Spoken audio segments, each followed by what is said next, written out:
the sub one on anyway, so don't give it to Dials. That's the message there. Sion is the second man there for Immunity, and Sejuani here, 5.5.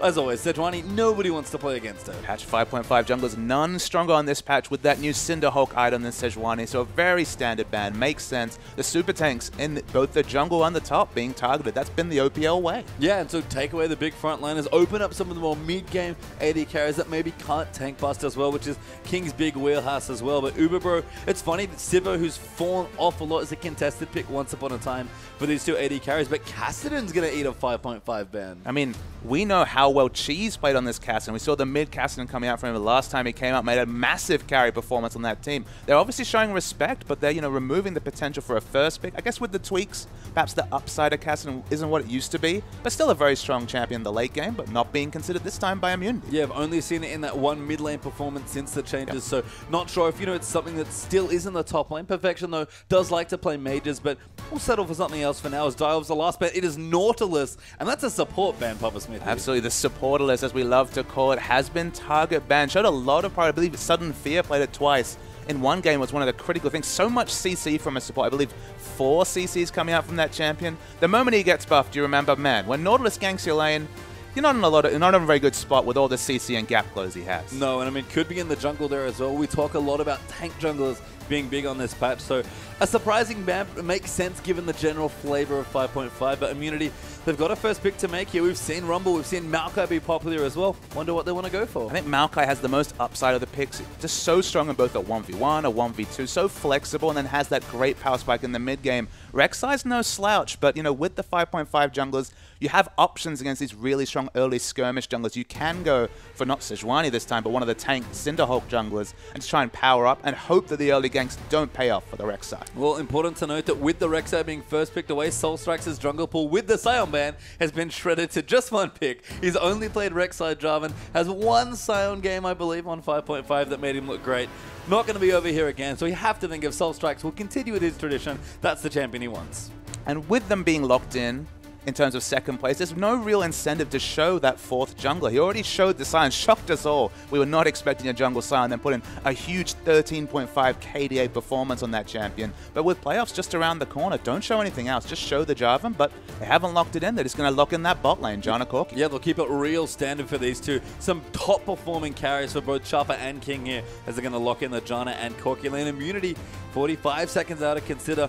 They've run a lot of different strategies. Ryu, obviously a new addition to the team, changed things up quite a bit from the J.K. Smith, Renekton Malphite. It has, but it's still been mostly the tanky champions. It hasn't necessarily been the jump in with the carry top performances just yet. Still new to the lineup, still don't know exactly what to expect out of Ryu, but that might actually be a tool that Immunity can exploit. I mean, these teams, they won't know that much about this new top laner. No, important to note that the Janna, a good blocker pick as well, away from Tegon, who's been actually surprisingly, for all the jokes we made about him being an engaged support player, one of the best performing Jannas in the OPL. And we keep coming back to this point about T-Gun's Jannas because it's not what we expect. We expect the Blitzcranks and the Threshers of the world. That's what explode onto both the solo queue and the competitive ladder. It's with those initiation supports, but all supports, in fact, have been finding a lot of potential on those disengaged champions and the engaged champions, apart from maybe Thresh. Junie loves that Thresh, for example. People have been struggling on. Yeah, no more popular than Morgana, which is definitely T-Gun's second string. So Morgana, Lucian actually, a bit more of a mid-game focused bottom lane, and Lucian seen quite the resurgence actually in the bottom lane. I mean, people are just kind of coming back to him. Of course, Graves saw so much popularity, but Lucian gives you a bit more late-game potential, more of a tank buster than Graves,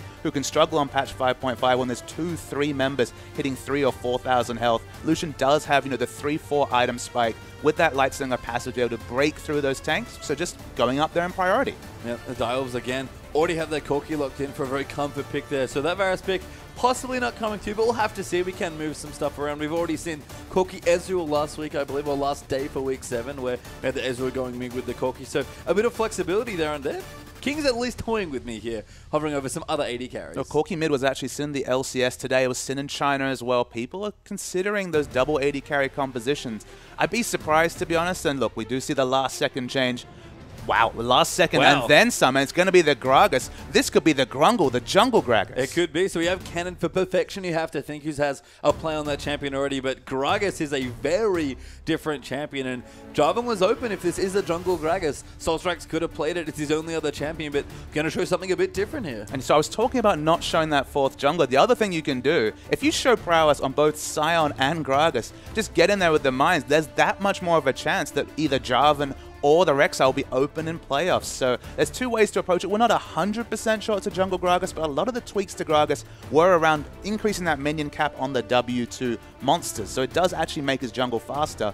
It's the most natural position for Gragas, unless it's top lane Gragas. Yeah, we'll see. I mean, they've got lots of flexibility, which is the nice thing about the draft for the Direwolves so far. Immunity going to look to round things out here. That Maokai still open. It's been such a popular early pick in so many drafts, but has dropped through pretty far here as well. I mean, Ahri's open. That's another big chase champion. LeBlanc notably open here in this particular game, but Immunity going to keep it safe here. Maokai for the top lane and Xerath for cheese in the mid. I mean, you say keeping it safe, and obviously Xerath does damage from a very long range, but it's a champion that does have counterspicks. Ahri, for example, not notably a sharp champion, has played it a couple of times. I know he picked it up. He was maybe slow on the Ahri picks, but an excellent lane matchup against the Xerath. Blind picking Xerath for someone like Cheese, who has so many unique champion picks, it's interesting to me. Yeah, big Ahri player as well, so could have just taken that if he wanted. Sure. The quintessential safe blind pick mid laner. So Dives are going to go through. They'll consider their last pick, but Sharp, like you said, already has a play on it. Their draft's very flexible, so maybe Cheese just took the best looking champion as far as fit goes, but they're going to get the chance to counterpick if Sharp wants it, and it looks like he does. Yeah, I mean, look, they're going to really think about this pick. They haven't locked themselves into any sort of comps. You can see now they're actually considering something different, maybe going poke for poke with the Ezreal.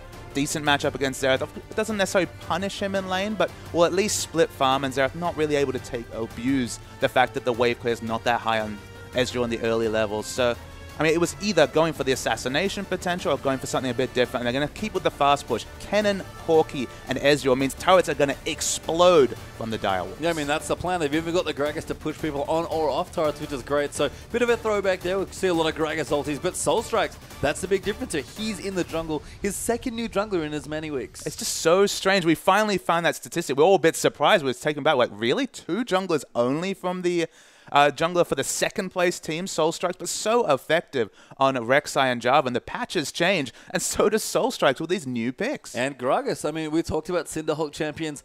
Gragas, not the one on my radar, I guess, but it seems fine. I mean, you don't have to go Cinderhulk. You could still go Magus, because AP on Gragas is still fine. I mean, you kind of have to think about Gragas, because he's a very flexible champion, but he provides a lot of different things, especially from the jungle. For one, he's a jungler with a lot of wave clear. You can just max that Q and happily get in there, clear waves, helps out Ezreal and Corki, who can clear waves, but are sometimes gated by spells and cooldowns. So it has strong ganks, of course, with the ability to gap close with the E, a slow. The Q's now, of course, a big slow as well, 90% slow if it's charged up. And the ultimate, you already explained it, Pastry Time. You can do so many flexible things. Push people off a turret, reposition a carry.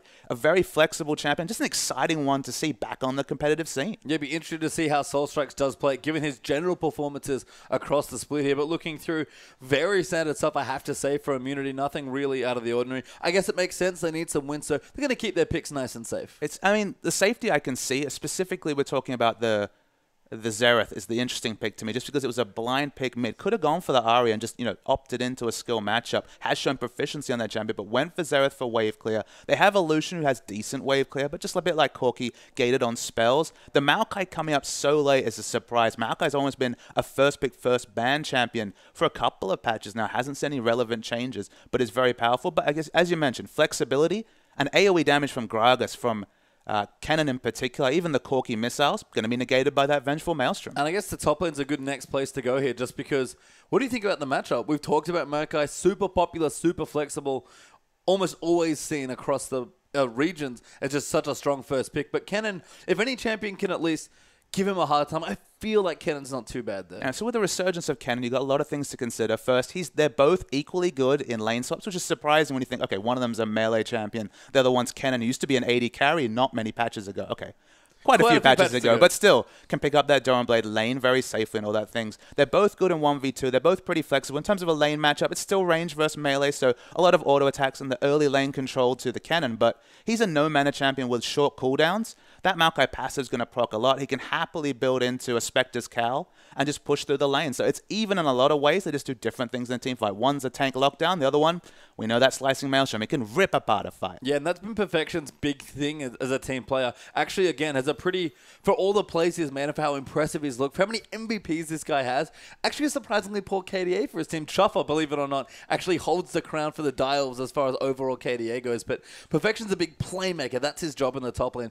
And you can tell in his champion pool, Morgana, Rumble, Kennen, Hecarim, he's all about big, high-impact ultimates. It's crazy that they're two carries. I mean, you'd probably say the two sheer carries of this Dials lineup are the ones with the lower KDAs. You know, Perfection and King, they're playmakers. But I mean, King, he does so much damage. He plays hyper carry, so it makes sense that he kills a lot of people. Then he gets focused down by multiple divers, right? That's just how he plays. Whereas Perfection, he takes over games. That Hecarim game in particular, there's a reason this guy has never seen Hecarim apart from that one game, because he totally ran that game against tough opposition. So they're both playmakers. They don't have the KDAs to show up, but they're usually the keys to a Dials victory. Yeah, and for Immunity, seem to be sort of warming up a bit as well. We talked about their composition. Very standard looking stuff. They've got pretty much very comfortable lanes across the board here. Comfort champions, you have to say, for a lot of their players as well. For me, I guess I'm worried, especially if Immunity move towards playoffs. I feel like their style's quite easy to dissect because they've not done too big a job of mixing things up really heavily, except for maybe the Swain Malphite Sivir that we used to see. I was going to say, I mean, this is the team that plays Swain like no other team in the world. Of course, we see a bit of top Swain from Quas, from Team Liquid, but certainly not a meta pick, especially in the mid lane. But Sivir Swain, we saw the potential of that. There might be a reason we haven't seen it since very early in the season, perhaps trying to show the seeds of doubt and disbelief to these other teams. They're still capable of some really interesting off-meta picks. Cheese has played so many unique champions in the mid lane. Maybe start with Comfort. They just need one win today. 2 would be ideal, but they'll take 1. That gets them to playoffs, so it makes sense. Maybe start with the standard and maybe throw everything out in the last game if they can't pick up the victory here. I mean, maybe Ryu's the big difference here because he was the change here. It's not the same big tank player in JK Smithy. It's not the Malphite, which, by the way, I think has 3 plays from JK Smithy only and 3 wins in the OPL. So he's the only guy doing it, and it made the team look so good when they put the comp together.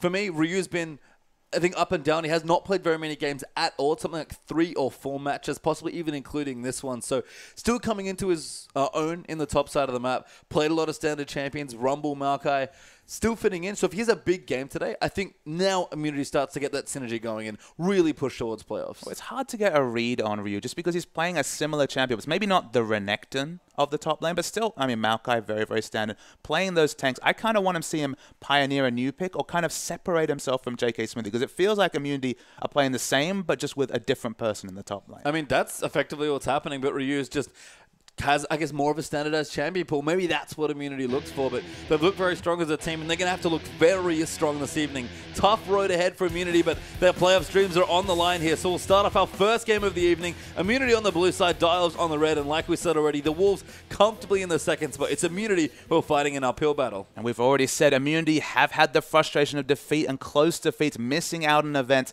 All this, their fate's in their own hands, their destiny's in their own hands. They can take it and win one of these games, and if they don't, they'll only have themselves to blame. All of the focus is on Team Immunity this game. It's be exciting to see how they open up this game, but Direwolves, they're opening up with aggression. Yeah, real aggressive here, just moving in, trying to get some of those deep trinket wards down, possibly trying to scout for some sort of swap, but the 2v2 lanes seem fine. Ryu actually will get spotted off here, but now the damage is going to come through. Tornado going to move Ryu back. Soul Strikes has to get out there as a bit of poke comes back and forth, so nothing massive there, just some deep wards down and everybody gets out safely. But very early, the first minute, you have to say, definitely won by Direwolves. They have very aggressive vision down, and no answering vision came down from Immunity. In fact, they went defensive and just tried to look for a pick or a fight. Probably surprised was Ryu to see the 5 members, but they have their trinkets available, 3 trinkets available, and no extra information got them, but there might be a late charge on this mini-map, it looks like. They might try and get some information of their own. Yeah, Direwolves probably going to start on the other side of the jungle. To see Uberbro will ward up the Gromp there for a bit of vision towards that blue side.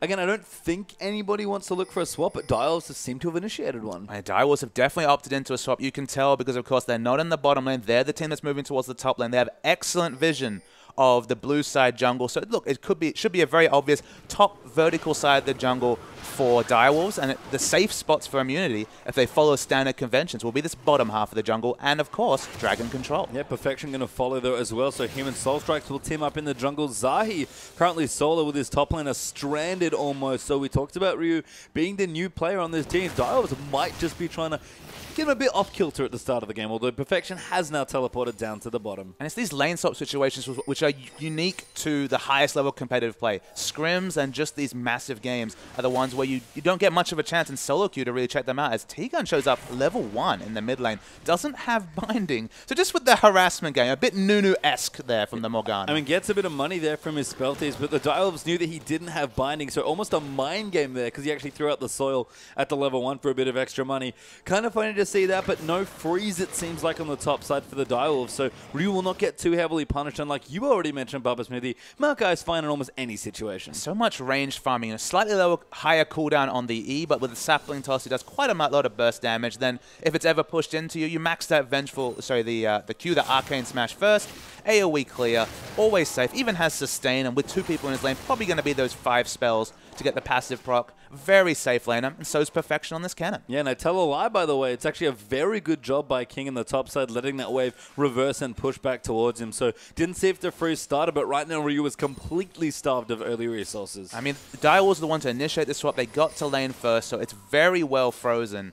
And Ryu, he's going to have a hard job in a 1v2 anyway, but now he might as well just go into the jungle and get a bit of help, otherwise a dive might be on. I mean, the issue is that he started in the top lane, so can't really find the jungle. Now finally hits level 2 with the sapling helping him out, but good harass there by Chopper using his spell thieves to get a bit of early damage down. Soul Strikes has taken over the top side of the map, so nowhere fun for Ryu to go right now. Off screen, Perfection had to use his flash after a very aggressive gank came through from Zahi, using that tunnel behind the turret, taking a turret shot, but taking out a summoner, and now in a 1v2 with no flash on cannon, surprisingly vulnerable. Yeah, and no teleport either. Used it to get to the bottom lane after helping with the Krugs in the top side of the map. So a couple of potions and a Warden and an Amp Tome of Perfection spies very bare in the inventory indeed. But he'll go back, he'll do what he can, but Immunity are continuing to try and freeze down the bottom. But you can see already 13-1 CS on that top side, a big win early on for the Wolves. It's a good rotation coming through from Immunity. We already know that T-Gun's skilled pool at level 1. It does help to AoE wave clear between the saplings and potentially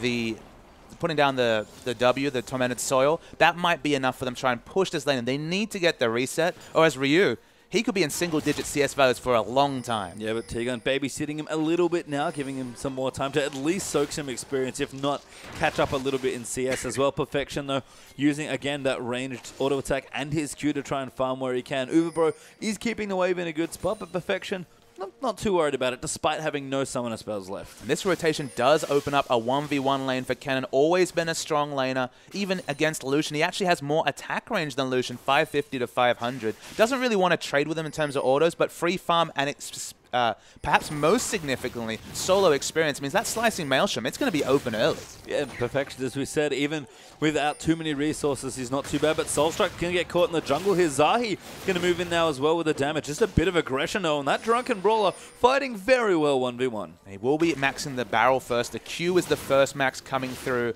from Graga, so we will have ranged wave clear. He's going actually back onto Zahi. They're fighting over this pink ward, but eventually goes over to Immunity. Yeah, they do get a bit of an early vision advantage as T-Gun is still hiding in the top side of the map. Ryu, though, has gone back here, got a second Doran's Ring and a couple potions, plus some wards, just to get a bit of extra vision of any potential ganks moving in. Morgana trying to soak some experience, and King again, trying to keep the wave as far back as possible. Both trying to pressure Perfection in the bottom lane. Look, it's just very standard lanings. Direwolves, they have the big advantage, though, having Perfection being the one to get the solo experience. Maokai has to share it. Just means slower to level 6, slower to item timings. Righteous Glory is going to be delayed. Of course, the Catalyst, needless to say, the first item is going to be delayed. They got a little bit of pressure in the top lane. Yep, T-Gun's going to stick up there.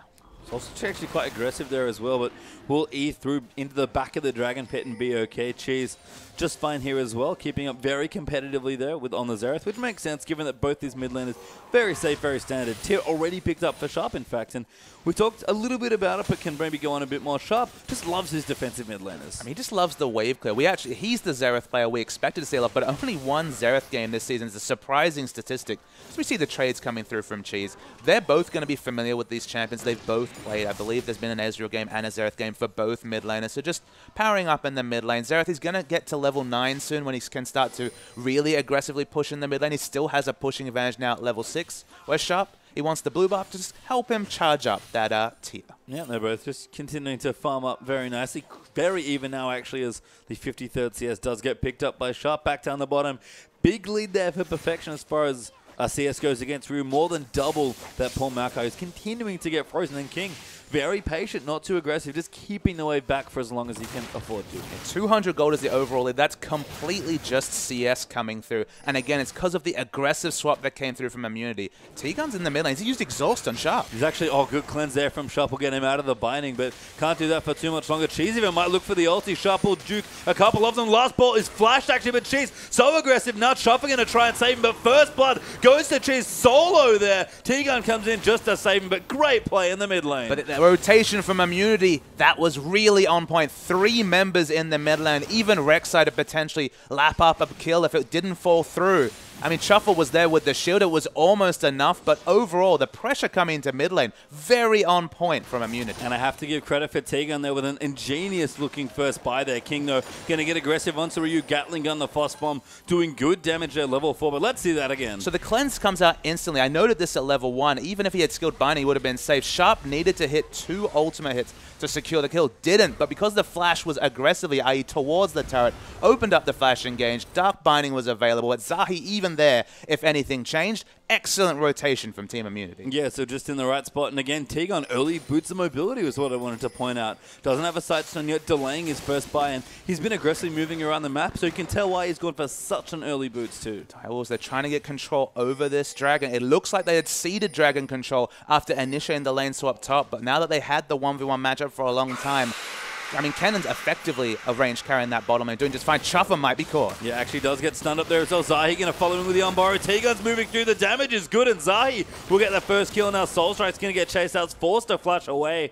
No follow-up CC there, just a couple of wards, but that might seed the first dragon to immunity. And that trade would have been so different if Soulstrikes had level 6. I imagine it would be very close. Yes, just about 1 camp away from level 6. The disengage from that ultimate would have been significant in that trade, but of course level 6 got them the mobility. Zahi using the ultimate to get in, and just no answering ultimate from Soulstrikes. Yeah, no dragon coming out though for immunity, so going to play it a little safe here, I guess.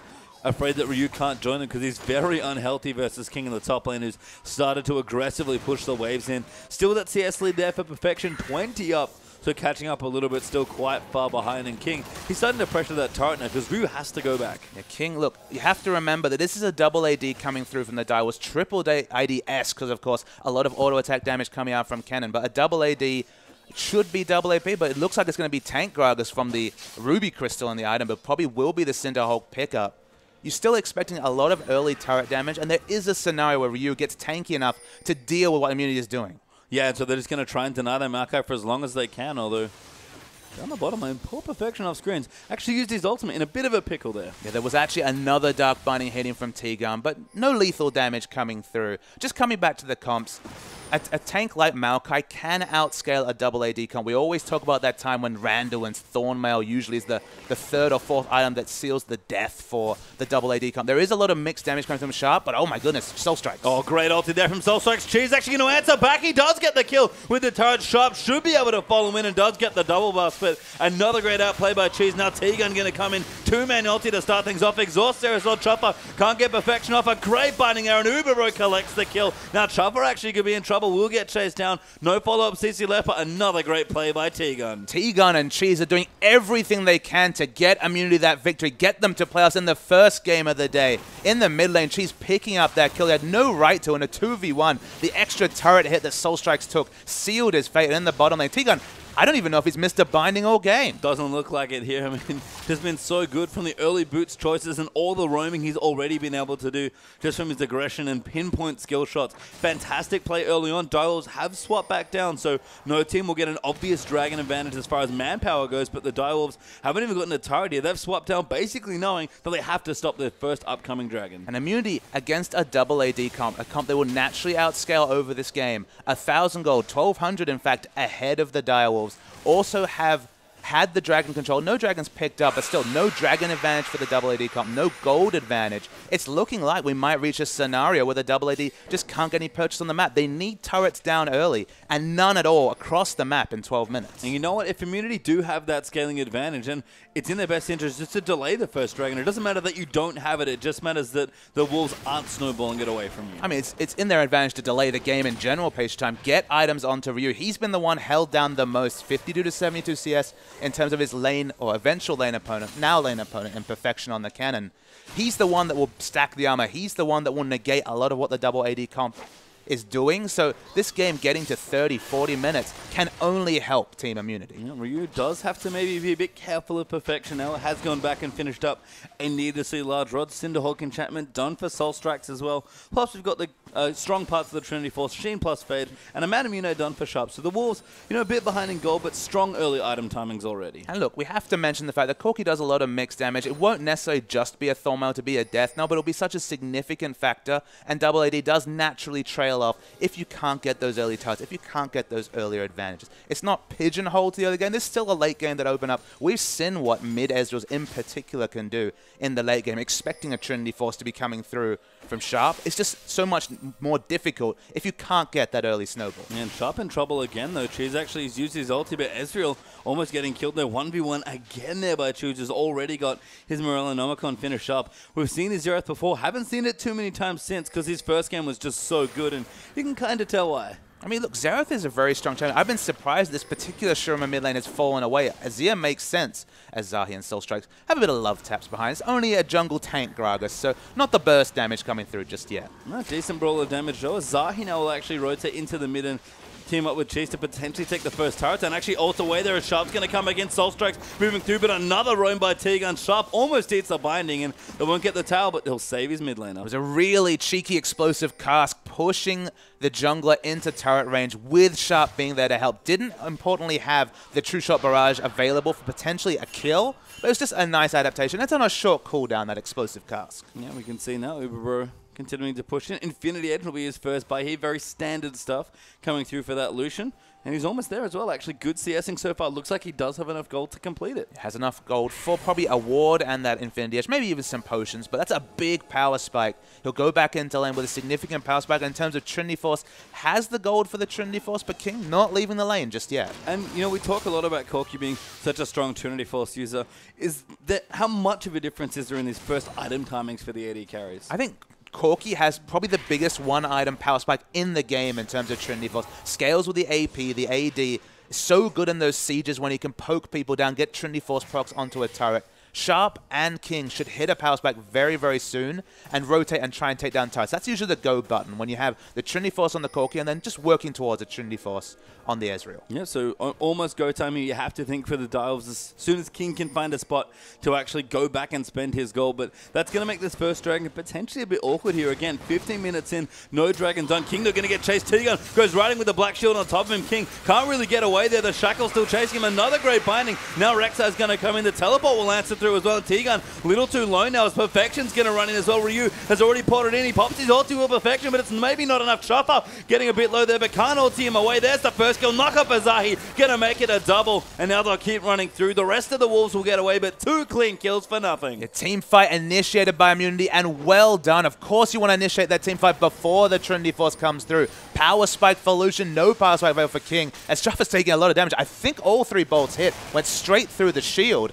Not enough damage to kill, but certainly a worrying omen for late game. Yeah, Ezreal are going to miss that as well. So the first Dragon does go to Immunity. Soul Strike's going to go down there as well. Another kill there for Uberu. That's 3 in the last few minutes. Another binding as well. 5 assists now for the Morgana. Zahi going in aggressively. Probably not going to turret dive. They'll ever mobile Ezreal. No, they can continue their pressure though and actually push in and take away the turret if they want to. We'll give up the rotation though. Sharp, little too scary there with everyone else respawning. So only the last few kills, 7-1 up for Immunity. Got the first Dragon, no towers yet, but 3,000 gold up already. And let's just talk about the team fight selection that came through from Immunity during that particular fight. Look at the item pickups here. Zhonya's now completed for Perfection. Trinity Force now completed for King. Neither of those game that he got to play it on. Cannon's a champion that you can really bully people with, and I've been surprised that he hasn't had the 1v1 matchup, but would you pull back into the game? But there's Perfection, still on the top side. Yeah, Perfection and King, they're the laners. We always talk about 20, 30 CS advantage on average over their enemies, but in the lane swap, particularly without the rotational play, in fact being out-rotated by the enemy support, you're losing the advantage of those top-tier mechanical players. Zahi now going to look for a gank as well. Perfection does not have his ultimate, so Ryu going to lock him up. The damage will come in. His Umbara's going to move in as well. The ultimate taken away from Ryu, and Perfection just nowhere good to go. And Zahi will collect another kill. It could have used the Zonias only on 90-second cooldown just to delay it by 2.5 seconds, but it was inevitable coming through from Immunity. Another good rotation, another kill. Yeah, and that's been the story of the first 20 minutes here from Immunity as Soul Strikes.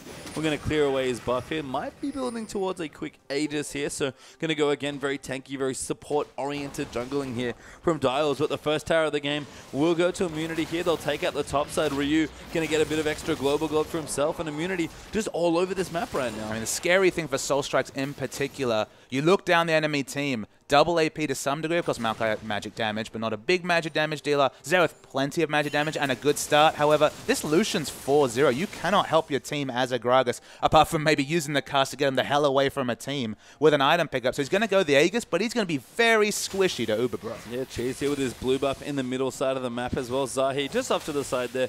Clearing away the Scuttle Crab will take that away, but Cheese is actually moving for a Zonias, it looks like here, so very defensive choice, but maybe a little bit wary of some of the dive potential, especially from that cannon. I mean, the big worry, of course, for the Xerath is being aggressive on is, for example, Assassins. Cannon not a true assassin, but getting in there with the Slicing Maelstrom, just having the Zonias to reset that. Okay, it's not magic resist, it's armor, but it'll do decent duty, and it'll give you the stasis to potentially get away from the Slicing Maelstrom. It's a smart pickup.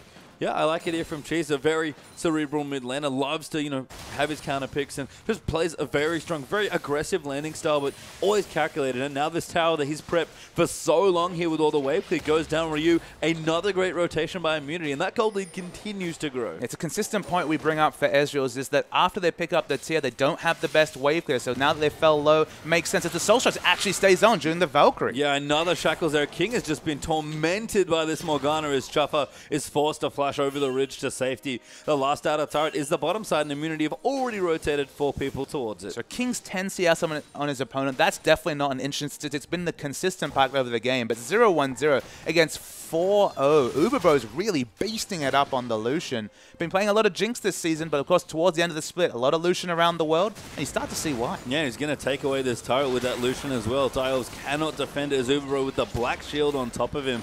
Going to make any sort of counter push attempt mute there, and Ryu still down towards the bottom, doesn't have his teleport, but's done a very good job roaming all the way from base to mid for a tower and then bottom for another one. And you just keep reassessing this game. It just looks bleaker and bleaker for the Direwolves. It's 3 turrets to 0 advantage in a double AD game. Okay, that makes sense. But the advantage is not even for the double AD team. It's for IM. They're the ones to have the 3 turrets down and the Dragon advantage. It's not necessarily a Dr. Mundo to run and style all over the double AD, but Maokai's going to be doing plenty of scary things in the late game. Yeah, and that Righteous Core has been completed now for you. Zahi actually taking a bit of land farm away with the Rek'Sai, because of course you can get almost anywhere across the map with your ultimate with all those tunnel networks being set up. Ryu will continue. He's actually doing quite a lot of roaming right now as the Maokai just trying to influence some of these lanes, and Cheese is still pushing in. He's probably got some gold to spend. Zeal, Avarice play done for Uberbro, moving in for that very mid-game centric static shift. And look, Dragon's back up in a minute 30. The Divers are going to struggle to compete in a team fight. I mean, you can tell that IM have been rotationally focused. We've already recapped it with the early boots of mobility.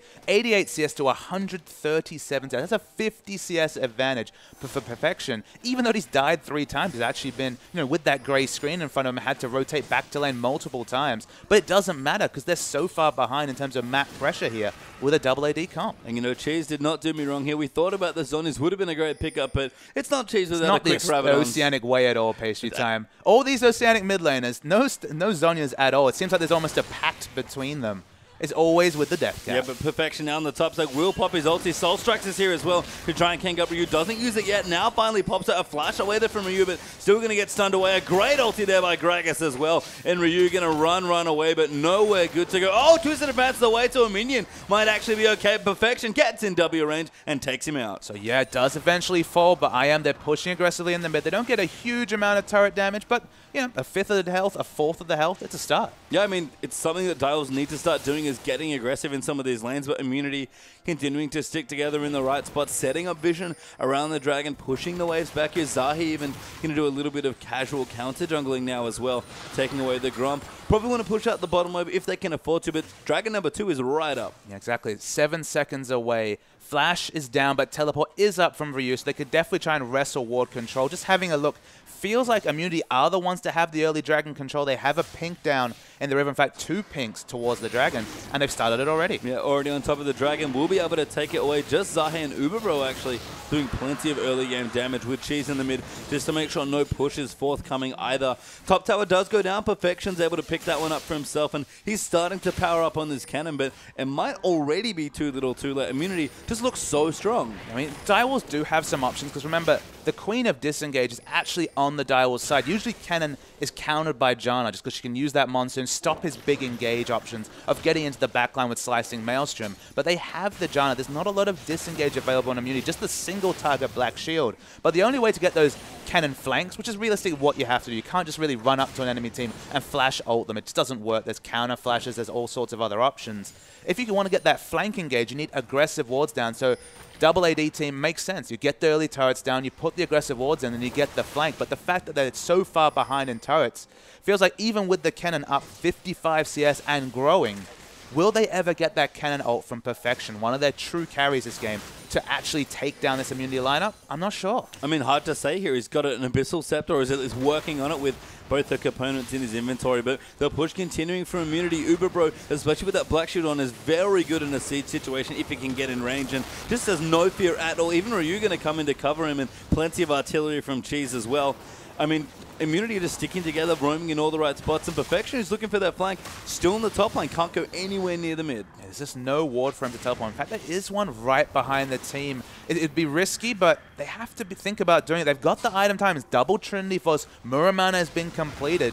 Perfection, I mean, I'd like to see the flank initiate, because they're just going to lose their turret. Yeah, Soulstrike's even used his ulti, so no other good options left. Soulstrike's going to go forward aggressively. Ryu actually going to go in, but Chopper going to use the ulti just to get Maokai out of it. Cheese will take a good bit of damage, and with Perfection missing in the top side, they will cleverly rotate away. And one of the things we did notice that T-Gon, you mentioned the lack of disengage. I love the Talisman here, just to add a little bit of extra disengage. Exactly. You need it the moment that you see a cannon. Of course, have the Vengeful Maelstrom to cancel a bit of AoE damage, but to have a flank ward in that situation and not use it tells you just how defensive-minded Direwolves are. I mean, the Trinity Force now complete for Sharp, so maybe we were waiting for some timings, but the Direwolves have been late to every single party this game, and that's not what they came into at all, especially picking something as mid-game centric as Ezreal Corki. But they were pushed up so aggressively, and we still didn't see the initiate come through from Cannon. They're not confident to initiate a fight, even with those power times. Okay, they don't have an Abyssal Scepter, but Locket, double Trinity Force, Muramana, that should be enough of a go button when you have a flank ward. Yeah, I mean, they're just taking poke at this point. Zahi even going to go in onto Perfection, try and move the cannon away. Zahi, though, a little bit too far forward. He's going to force out the ulti, but Perfection is going to get the kill, his second of the game, and Zahi too aggressive in that situation. Okay, Zahi's too aggressive, but what are Direwolves going to get from this? They're already pushed up. The minions will start to come. There's already so much wave go on Immunity's side with the death cap being completed on Xerath. A one-man Slicing Maelstrom at this time in the game isn't going to win Direwolves a big advantage. No, and she is still quite a bit of mana left to go. Soulstrike's going to go in aggressively with the Black Shield, and the Flash going to keep him safe as Ryu dives out of the turret. The ulti going to come back. Soulstrike's taking a lot of damage, but does get out there. Chuffer, that shield was so close, and King trying to get the turret. A great play from the Wolves. But importantly, Direwolves will not pick up an objective in that trade. That's why Ryu came in aggressively. He had some AoE wave clear by acting the Slicing Maelstrom, bought time for Cheese to back off, used the ultimate, and Direwolves, they need this middle turret like no other, and they just can't get it. No, Uberbro's returned to the fray as well. He's got himself a Static Shiv and a Vampiric Scepter to complete now, so big 2 items up for Lucian, and he's only going to get stronger from this point. Soulstrike's fairly tanky, though, actually tanked the turret for a much longer period than I expected. Sharp going to get the blue as well, so Direwolves going to start spending a bit more gold, but you said it already, that mid tower there sitting on, what, 100 HP?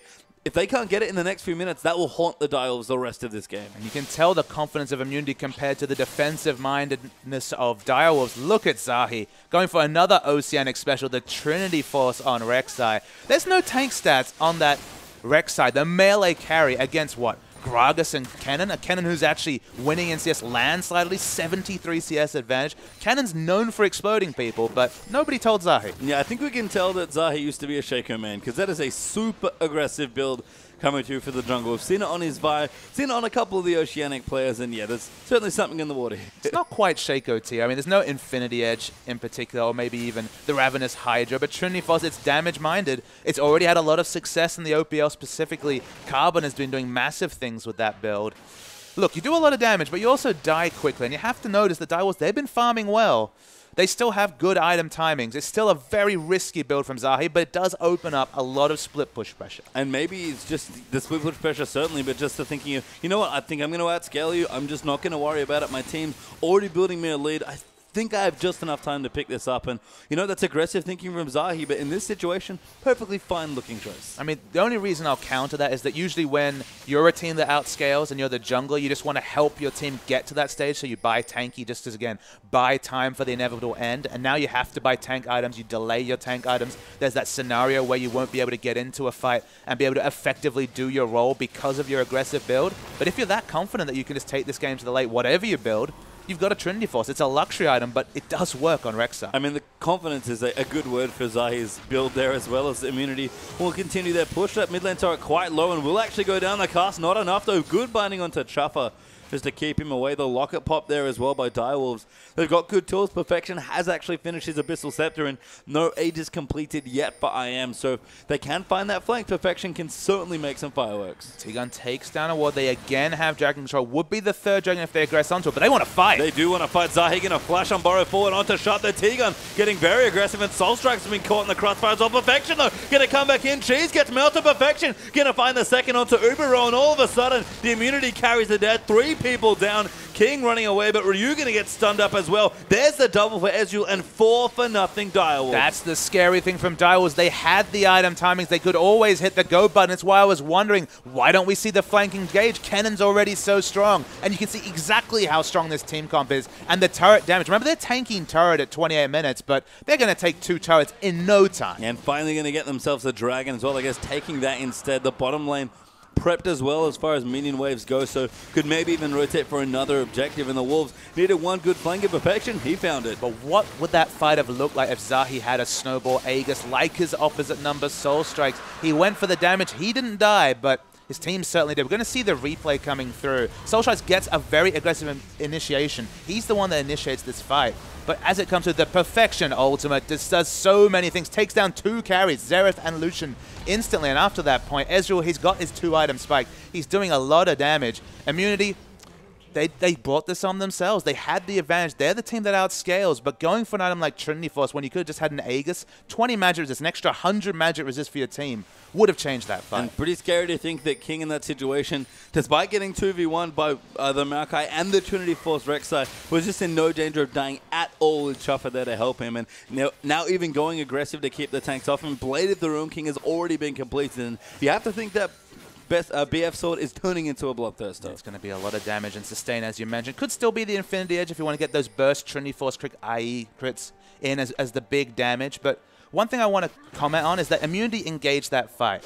They're the ones that went in aggressive. We saw the flash coming through from Zahi for the flash unburrow, but they were completely undone by the ward. So the flank ward in that case was just a ward in the middle of the team fight that split up the team. So that was very successful for Direwolves. But recreating that fight for Direwolves will be difficult unless they can, again, have the flash and ultimate, the flash and an aggressive ward down. So they're going to have to really double down on wards. They have a couple of aggressive wards you can see on the minimap towards the enemy red buff. But they're going to need to wait the flash timer for Perfection to, again, wreck the backline, because that's what this Kennen can do. And look at the items he has. Second needlessly large rod. It's not a peel-centric build. There's no Rylai's here. He just wants to explode the backline. I mean, do they have room now that they've sort of evened things up, even actually gotten ahead in gold and picked up their first dragon? Is that big mid-game-centric siege style that we see from a lot of WAD comps, is that viable again now for Direwolves? I mean, it definitely is. I mean, usually the reason we say double ADs on a timer is because we see armor stacking, but Ryu, he's had no time to buy any armor items. There's a lot of health coming through, a bit of magic resist, but no armor. The magic resist is going to do a lot against Perfection. Takes a big burst of damage from the culling.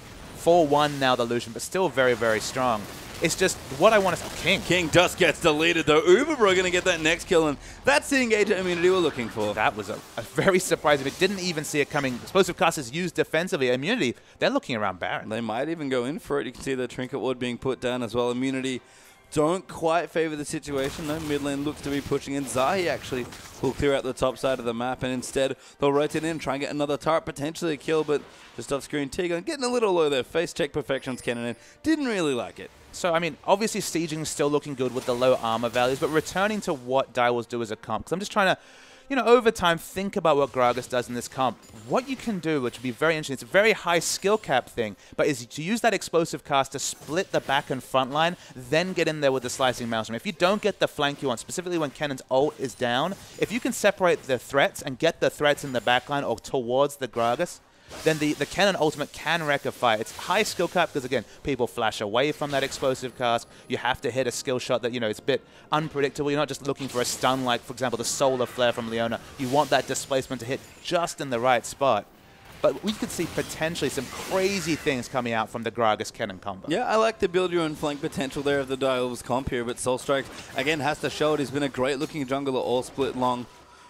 Again, mostly on the Rex side, Jarvan, but Gragas, definitely something new for him. Kennen, something a bit more at home here for Perfection, but if they can pull it off, King might not have to do as much lifting as he has been doing. I mean, Sion worked, we have to mention, throughout the game. In this case, the Gragas, it's been a bit slow to warm up. It wasn't a 20 minutes to remember. We'll probably skip that part of the VOD when you're doing VOD review after the game. But again, there's so much potential with the explosive cast. One of the reasons why Gragas saw so much play in the AP, okay, he did a lot of burst damage. Doesn't quite do that anymore, but he does a lot of interesting things. The ability to push people back is one of the reasons why Janna is so popular. Of course, it's effectively a ranged Janna ultimate in a lot of ways. A bit more damage, but still very, very powerful. Direwolves are going to get poked down by Cheese a little bit here, but watch for that Kennen. He's the one to track in a fight. King so aggressive always. Perfection off to the side there. Does get bounced on no flank forthcoming, but Uberbro will just pop out the culling there, so Direwolves will have that knowledge of that cooldown not being available for at least a short while longer. Sharp actually got stunned there, so without his cleanse looked very, very vulnerable, but they'll be safe. Direwolves continuing to get some wards done, trying to clean out the vision from Immunity's own jungle, and again, look for those flanks, get that aggressive vision down. I mean, you can see they're looking for flanks. You might think, okay, why not the distortion boots? You see the gank brush or the gank cove happening there for Direwolves, but he's actually bought the home guards. That tells me wants to teleport onto a ward, get in there, flashes up. It's a 5-minute setup to do this, but just like Hecarim, you can wreck a team with the right teleport. Yeah, and again, Perfection, a player very good with his high-impact ultimate champions, a big playmaker for his team. 4-3-2, not the best start to his game, never has a glamorous-looking KDA, but there's a reason Perfection has won MVP awards this season. Every play he makes in those big games, you really remember. I mean, he's up 3,000 gold, effectively 2,500 gold, compared to his opposite number. The Aegis is now completed by Zahi. Would have been nice to have that earlier, but they do have that completed. But now, I mean, you can see almost has a death cap. Okay, he doesn't have that much magic penetration, just the Abyssal Scepter. But this Kennen will wreck a backline, and they cannot let a flank come through. So they need to get all those sweepers, even maybe get a third improved sweeper from Cheese, just to ensure there are no flank options for the Kennen. I mean, maybe the next big test here is the Dragon that's coming up. It'll be the third for Immunity if they can tag it, and the second to equalize for the Wolves. It's back 12 seconds or so now. Looks like Direwolves might even try and trade up for a Baron, because they've already started it. I mean, it's not a trade if you just steal one. And remember, they have huge Baron damage. Even the Blade of the Ruined King, the Bloodthirst complete as you want. They're starting to realize this, but they need to use that Xerath ultimate and poke it fast. Well, Baron is now dead as the Direwolves will pick it up. The Xerath ulti far too late there, just in time to get the bad news as T-Gun could be under threat now. Skill shots go a bit wide. King dives in immediately after they all miss, but Soulstrike wants to come back in. He's going to tap Ryu back in, but in the backline, Zahi's going to dive in there, but he takes so much damage from King of Perfection. Zonya's in the middle. Xerath will clean him up there. Uberbro trying to get them away, but Direwolves just have plenty of damage left over. Soulstrike's actually chasing down the Xerath as well. Doesn't matter if they can't kill him. Soulstrike will dodge another skill shot. Shuffer just missing that binding, but King again, aggressive Valkyrie in the auto attack, gets a second kill on the Direwolves. They don't want the Dragon. They're going to keep pushing. Yeah, they really want to push. That's why they continue to chase down Cheese. They do not want the high wave clear Xerath to come back to the fight. But importantly, the minion wave for Immunity in mid lane has pushed out. They will not take down the inhibitor. They will not break the base. But you have to respect the Baron pressure coming from a double AD comp.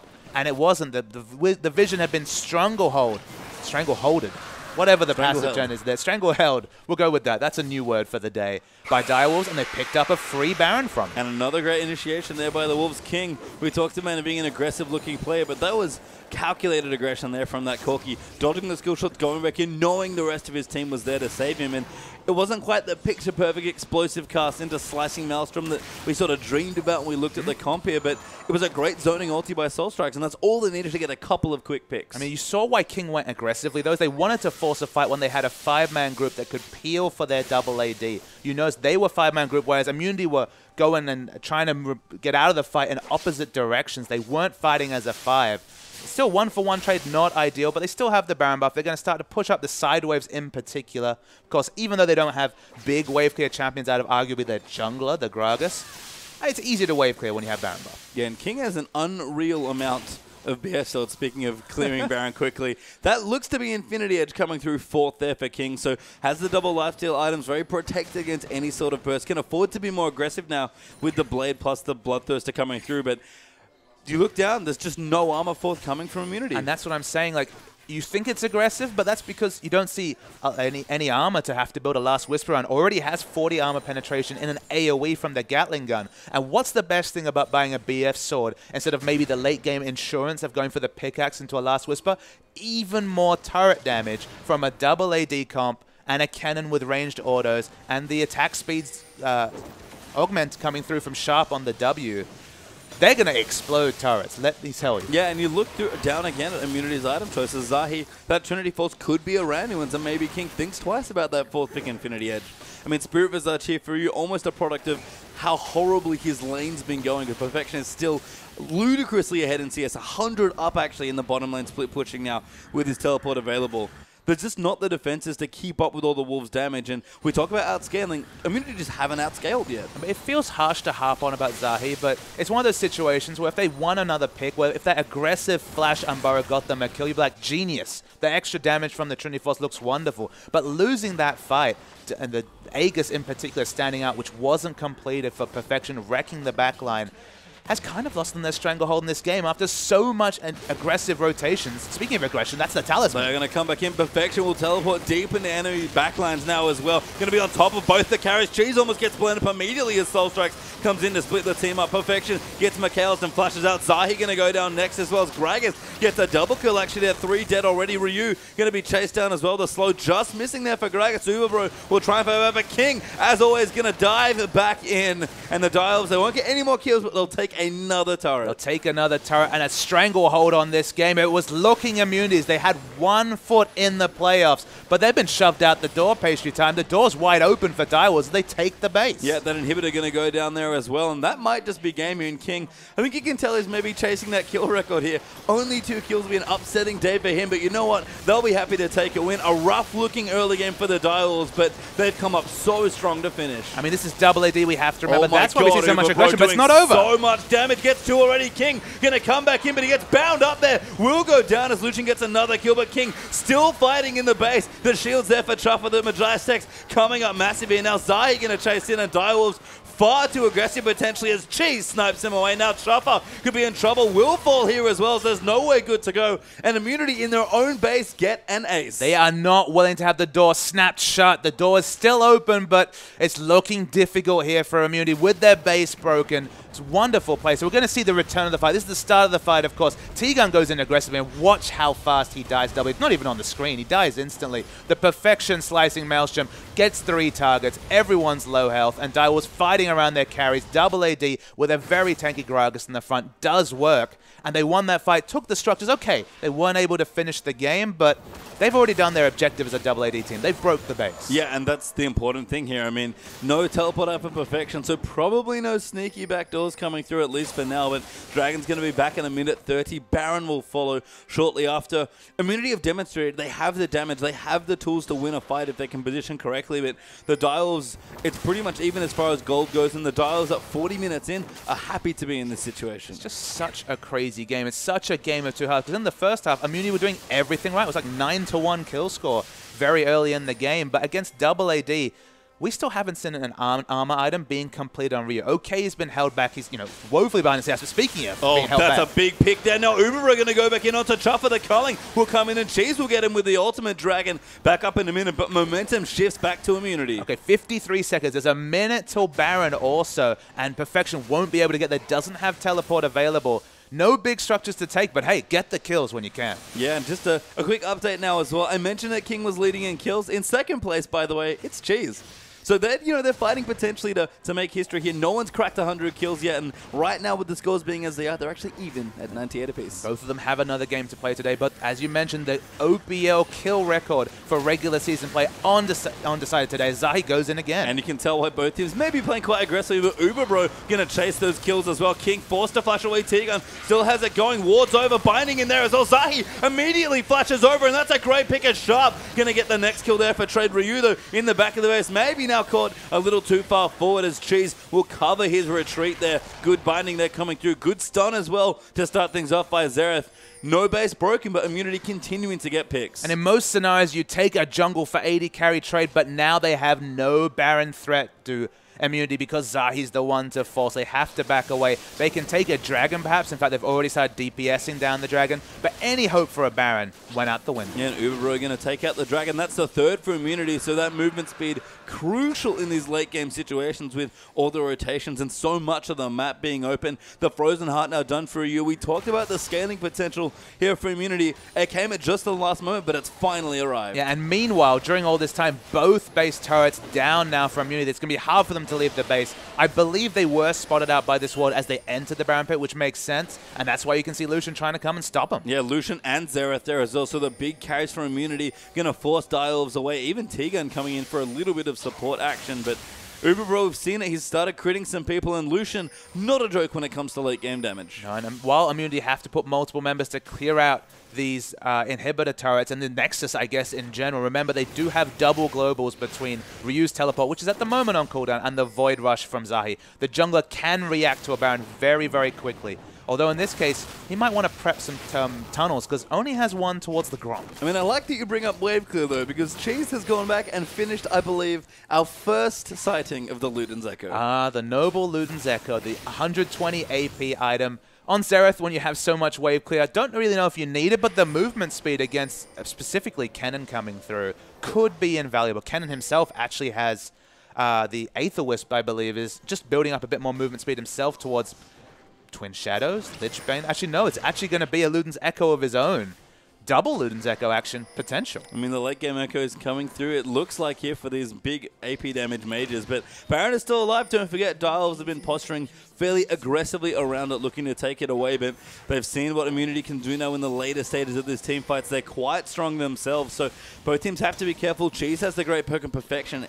It's all about that big flank. If he can find one more flank, that should be enough for his team to take the victory. So the blue inhibitor does respond. Suddenly less global pressure. Dialves are going to start the Baron again. They're not the most tanky team. Only Soul Strikes can shrug off the damage. Perfection, though, he's got flash up. He's looking for a flank. Soul Strikes wants the ulti. Good stun there by Cheese to disengage, and they pop the Righteous Glory. Going to have to reset their next movement speed cooldown. Interesting that there's been no look towards a Void Staff, just stacking AP.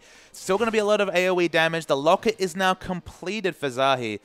Definitely not looking to go for the Void Staff yet, but the result, a lot of damage to the backline. I mean, Perfection, if nothing else, is just trying to get on top of the carries and do as much damage as possible, I suppose. So maybe he doesn't need the Void Staff right now. Perhaps values the movement speed again from the Aether Wisp. But Zahi getting shredded down by King. Not that tanky at all without a major Warden's Mail item completed. Chuffle with a slow coming in, and Zahi going to go down. So that might give Dialves an opening for the Baron. Trinity Force again, not doing much to help him in that situation. I am actually choosing time to go aggressive, and Perfection gets shredded down. Good damage there by Uberbro. Actually going to force to flash out. Massive ulti coming through, and Uberbro flashes for the kill. A 1-4 on trade, but I think Immunity will take it. Just can't account for this massive late game Xerath damage. One ult's doing about a third of the health of every member. Remember, he has magic resist with the Abyssal Scepter, but it's getting exploded. And Immunity, they want to break them best themselves. And to be honest, Ezreal's out of position. They can face tank this and take it down. Yeah, Ryu going to come in as well, but Soul Strike's going to move in potentially. Good ulti there, moves Cheese back, but can't have enough damage. Now King going to rotate in, but not enough there. there. Ryu still tanky. Ulti comes super sharp. Does get bound there. Will Soul Strikes might look to go down and does there. Zubabro is shredding through everyone. King takes a massive chunk of damage, and these carries are very mobile but so squishy on the Direwolf side. It's lucky for Direwolves actually that Immunity didn't choose to fight the fight there, as they're in a turret in the bottom lane. It would have been shredded down by a massive minion wave. This game could have gone multiple ways already, and Immunity, they're straight on the Baron. And it's a long one as well. Here, almost 46 minutes have elapsed in a back and forth game here. Direwolves currently have the gold lead, but that's quite misleading as far as actual advantage goes, and Immunity will get the next big lead. It is now the Baron buff. Ezreal goes to check it, then has to back away. The person that was sent to the bot lane is the only person with the scrying orb. That was the only safe way for them to check the Baron. And the result, free Baron to Immunity, and this game swings back in their favor. We said they had it in the late game. Didn't look like they were going to hit the late game 10 minutes ago when the base was broken, but suddenly back on top of this game. Yeah, that one overextension by the Direwolves trying to win the game when they thought they had it locked down could cost them here. I mean, we're going to start talking about late game Dragons as well. The first one was so late in this particular game, so it's actually not a massive deal right now. Fourth for Immunity if they get it, and the third to equalize for the Direwolves if they claim it. So no fifth Dragon yet, adding another timer to the game, but Immunity got all the momentum now with that Baron buff. It's crazy how the voluntary choices this game have been the ones that have caused the most pain for their teams. Talking about the build coming through from Zahi, the Trinity Force leading to a lost fight and really putting Immunity on the back foot. It looked like it was going to be irreparable, the damage there, but they were able to get back in the game now and the advantage again. After the overextension, they could have just gone back, shopped. They were all sitting on large piles of gold, but they got greedy to finish the game, and that greed might cost them the game. Yeah, and the late game's loot and echoes as well. Now done for perfection also. So lots of AoE damage here. Xerath has been a key member in a lot of these team fights here now that Ryu and Zahi especially can act as pretty formidable frontliners, and there's just too much poke and perfection. Who needs that flank without his flash? Just can't get any semblance at all into the fight, and that's going to be the inhibitor going down. Yeah, flash is down, I mentioned. The only thing they can do is get the miracle ultimate from Gragas, but Gragas getting in the ideal barrel range will basically be melee range, even though he's tanky. Not tanky enough to take 5 members damage. So the result is Direwolves on the back foot and losing the inhibitor. Yeah, Tegan going to follow in for the next rotation, or at least try and find a binding potentially. Just a sapling there will spot out Shuffer as Soul Strikes looks to tank that one up, but Immunity have prepped the wave in the top already. Baron buff will move in as well, and another tier 2 turret under threat. Yeah, 1 Q chunks perfection of half his health. Now he can't realistically look to dive in because he'll just die if he runs in the face of 5 enemies. Direwolves going to lose at minimum their inner turret. And Immunity with this Baron buff getting the maximum purchase. He's still got a quarter left. Yeah, you saw King Eater Q there as well and take about 30% of his health in damage. Jesus, Xerath, we've talked about it before. He's had not that much show on it, but when he gets it, it looks phenomenally good. It's just interesting to see every member of Direwolves, apart from their jungler and support, been stacking damage. I mean, gonna be a late game Banshee Veil coming through from Sharp. No defense whatsoever from King. Perhaps not surprising, but if they don't get the flank engage, if the flash is down from Cannon, they literally have to stand back and cede advantage after advantage because they just don't have the items to try and brawl. And that fourth Dragon for Immunity going to add another timer to this game. Immunity, who've been building and building back a lead there after the Direwolves almost took this game away from them, have now got a 5th Dragon to look at in 6 minutes time as well. Death timers are very late here. We're approaching 50 minutes now in this particular game. And yes, there's damage tech everywhere. It just means these team fights are just unbelievably volatile. They are very volatile, but the armor items, crucially, that weren't there 10 minutes ago. Now Maokai has both the Frozen Heart and an extra Chain Vest. Randuin's is completed on Zahi. The front line is getting tanky. We expected this at 25, 30 minutes into the game. Okay, it's taken to 50, but suddenly team fights look so precocious for Direwolves. If we don't see the perfect use of the Explosive Cask and the Slicing Maelstrom from a flank from Perfection, who still doesn't have his flash up, I mean, Direwolves, I don't even know how they win a fight. Well, we'll have to find out as Immunity are continuing to apply pressure. 6-slotted Lucian here, 6-slotted Xerath as well. This turret's just going to melt under all of the damage, basically just from Uberbro alone. And again, we talked about Immunity scaling. Scaled they have, and the Direwolves just have no good-looking answers, it feels like. Again, it's only the flank flash. 10 seconds, 5 seconds or so from Perfection. That's the big thing to consider. That will give them an option, and there's the Explosive Cask. Not for much result, but the flash, they'll take it. Yeah, they will take the flash, of course. Black Shield was there, but geez, not content with that sort of safety.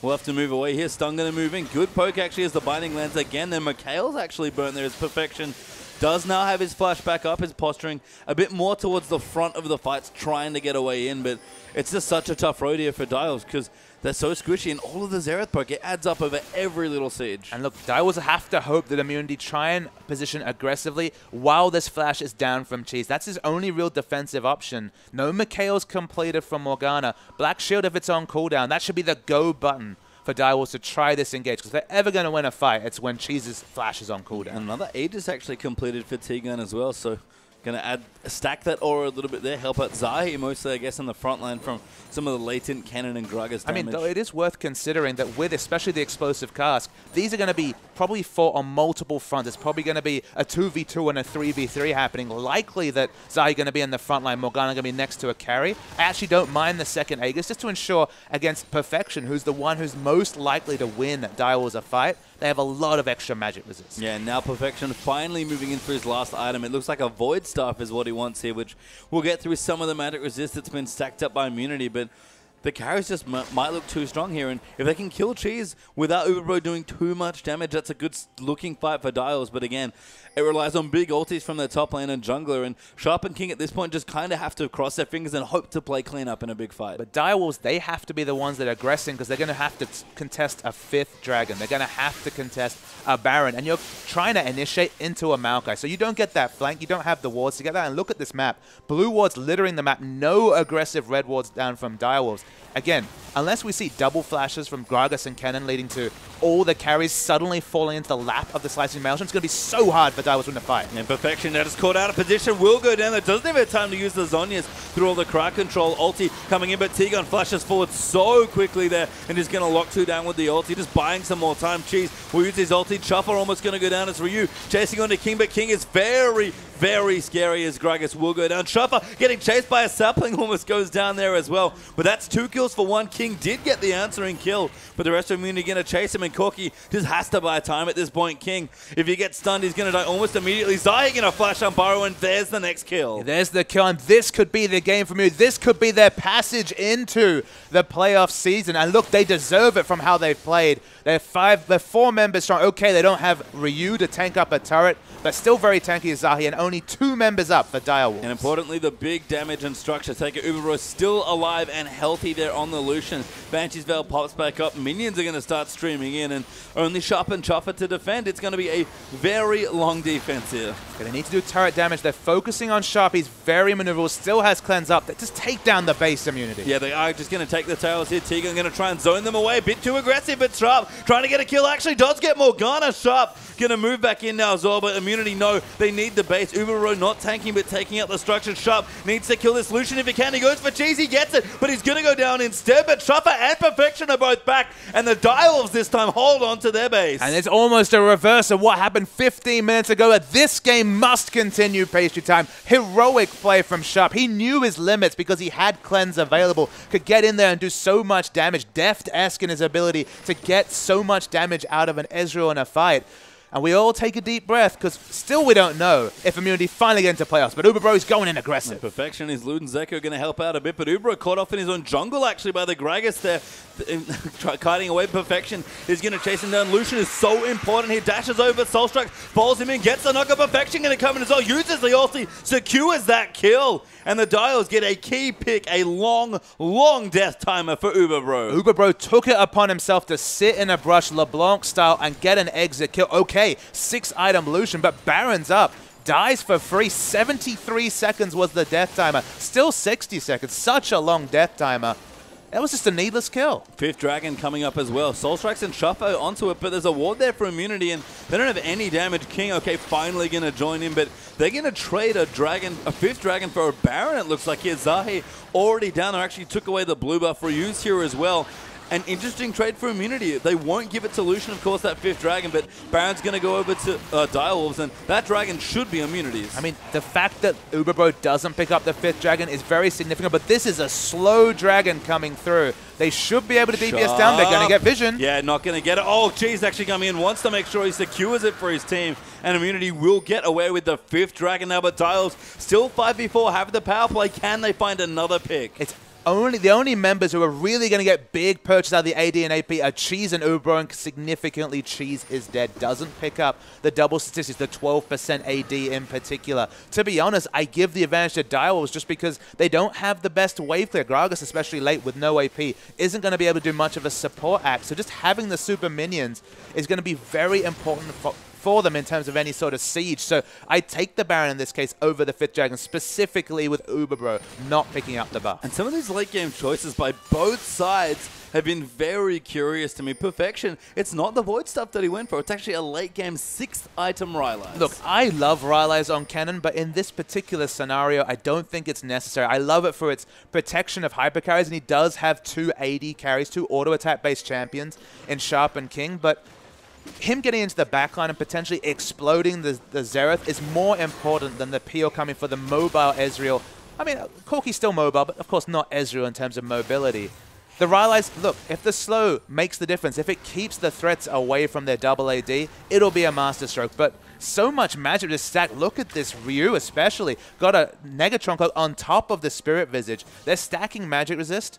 I'm just so excited to see this fight. It's going to come soon and will decide the game. Yeah, Uberbro swapped to a GA now as well, so didn't want the Banshees belt anymore. Too many threats on the walls. Needs a second lease on life there to kind of look down some of the other items. Chopper's even going to need to see Large Rod just to protect those big carries even more. I mean, every fight's balanced very precariously on a thin edge here. But the Baron buff minion is doing a good job, at least for now, of keeping immunity out of the Direwolves base. And the only item swap I'd like to see, and it depends on gold coming through for the Corki, is sell that Blade of the Ruin King for a Last Whisper. It's got to the point where the armor stacking is happening to some degree. You need a Last Whisper to deal with the Thorn Mail that Ryu's putting out, but hasn't been able to fit it into the build. No, not yet here, and there's not that many divers on immunity's side. The Blade of the Ruin King, good against assassins.